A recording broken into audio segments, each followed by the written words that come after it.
What's good? What's good, everybody? Welcome back to another episode of The Urban Platform Speaks. Make sure to like and subscribe as you tune into the channel, check out the content. And with that being said, man, in this video, I want to be talking about Victor Wembanyama, right? And I have noticed that the Spurs, in my opinion, are load managing Victor Wembanyama, right?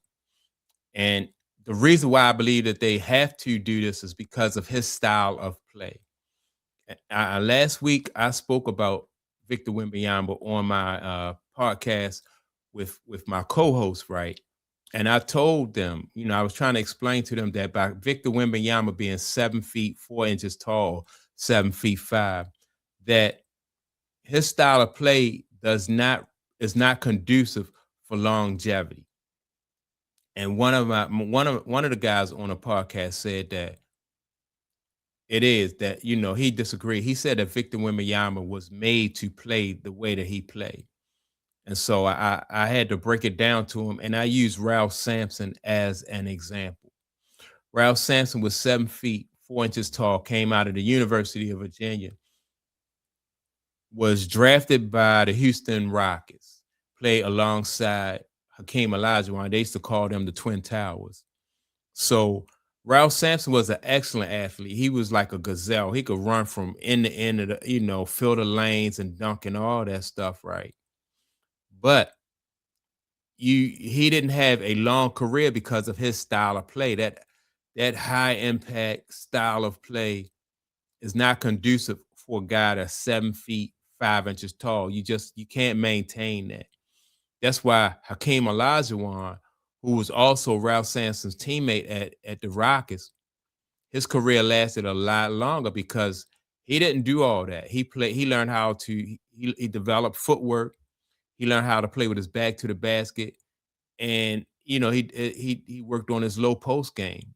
He didn't do all that stuff that Ralph Sampson did, and Ralph Sampson was out the league years before Hakeem Olajuwon, right? And so if you look at big men throughout the history of the game, and you look at like how they are injury prone, lower, like feet, ankles, knees, hips, that kind of stuff, because they're not meant to sprint up and down the court. And so when people tell me like my friend did that Wembanyama was built for that, I was like, no, no. When Wembanyama first came to the NBA, they was trying to do all these different exercises, plyometrics and yoga and all this stuff, and trying to strengthen the muscles around the bones because of his style of play. But basically, what they should have been doing is teaching him how to develop a game that was more efficient and a low impact type game, like the type of game that Kareem Abdul-Jabbar had, whereas though he just used his sky hook. He got as close to the basket as he could, and he just turned around and just used the sky hook. You don't need to be at 7 feet plus trying to come from the top of the key, breaking somebody down off the dribble. You don't do that. And that's why this style of basketball, like they call this the way they're playing in the NBA now, they call this positionless basketball. And basketball have positions for a reason, right? You got point guards, you got shooting guards, then you had the small forwards, the big forwards, and you had the center. Everybody has a position for a reason, because now you know what your responsibilities are according to what your position is. You know what your capabilities are according to what your position is, right? 7 feet tall, 7 feet 5. You're not a point guard. You don't need to develop your crossover dribble, your wraparound dribble, your hesitation dribble. You don't need all that stuff as a 7-footer. Now, you do need to know how to play close to the basket, use your body to shield the ball, develop, a half hook. Nobody's doing the sky hook, so I'm not even gonna say that. Nobody, although I don't know why at 7 feet 5, you know, um, he'll be unstoppable with a sky hook. But he, contrary to what people think, that he is not built for a high impact type game. That's just like saying that Candace Parker who is 6'4", can do the same things athletically that Dominique Dawes can do at 4 feet 8 inches tall. It's just not, your body is not built for that. When you trial for a football team, like, coaches know according to your size and your body type, they know what position you most qualify for. They know according to how you move on the field. They'll be able to tell. They'll put you at a position, and guys, they have experience doing that. Okay, you're more, at such and such height, you're more suitable for a cornerback. At this height, you're more suitable for a running back, or you're built like a linebacker. So I'm going to make you a linebacker. You're built like an offensive lineman. So, you know, they do, sports have positions for a reason. So you can be more successful at your position than if you're playing positionless basketball. He really basically is going to shorten his career. And so, it's they're load managing. I watched him play against OKC when they beat OKC in that NBA Cup, like the playoffs or whatever they call it. The Spurs beat them. Wembanyama did not even start, right? Although he had a really big impact and play an important part of them beating OKC, he didn't start. Now, he want to start because he knows that, he the man on the team. He want to start. He want to get more minutes, but they're going to have to sit him down and tell him, like, look, you will not have a long NBA career unless you learn how to play around the basket. And the thing about it, the Spurs, in my opinion, have a really good team. There's a lot of talent on that team, and they could be so dangerous. But they gotta show this young man that, you are a center. You need to play like a center. Need to think like a center. You need to move like a center. If you out there trying to move like a point guard or a shooting guard, you won't be there long. He will not be there long. So I don't care how much yoga you take. I don't care how much of the stuff, what is it called, plyometrics and all this Pilates and all this other stuff you try to do. He's not built for that at 7 feet 5 inches tall. He's not.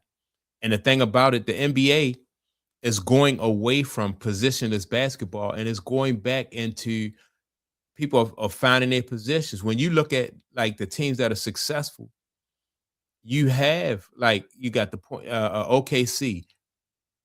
You have traditional point guard, and the only thing that's not really traditional about them is the guy. What's his name? Chet Holmgren, another 7 footer who could play inside and out, but he stay injured too.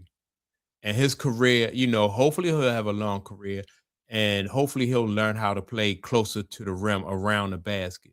Chet Holmgren shoot 3 pointers. A lot of these guys are shooting the 3 pointers because they don't want to bump in that paint, and they don't want to learn how to play with their back to the basket and learn how to drop step and all that stuff that go along with playing in that paint. It's too physical. It's too much contact in there, right? So I don't think Chet Holmgren is going to have a long career either.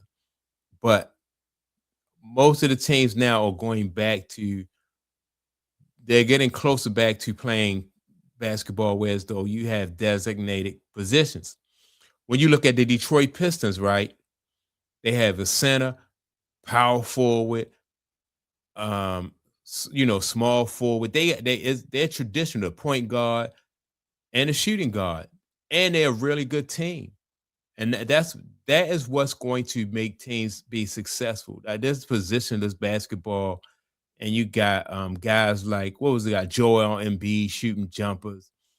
Joel Embiid could have been so dominant and could have had a longer career if he had to learn how to play, or if he was more willing to play around the basket. I think he can play around the basket, but he really, that positionless basketball, big men thinking that they could do everything guards can do. And that's why, he never really had that success. I think he could have had more success than what he had. And teams are realizing that, and basketball is getting back to that. Like teams like, who is it, Golden State, who play small ball. So you can beat a team, a positionless basketball team, you could beat them with the small ball because then you put a bunch of guys out there who can outrun them or outmaneuver them on the court, full court or half court.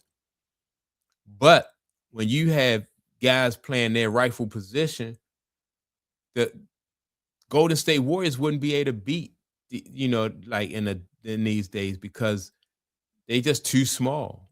They're too small across the board. With Draymond Green being their center, and what he like 6'6", not going to work at the NBA level when teams play basketball the way basketball is supposed to be played. And so if I'm coaching Victor Wembanyama, I would tell him, man, develop a low post game, learn how to play around the basket. You need to be more efficient in your movement. You need to be more efficient with your shot selection and your shots because he won't have a long career playing like that. He been in the league 2 years, and both years he's been out for medical reasons. 1 year he had clots. Next year he had calf injuries. So yeah, man, I just think that, and the guy's really talented, but he needs to learn how to play basketball from the center position. He built like a center. He needs to think and move like a center. So that's my take on it. Make sure to like and subscribe to the channel.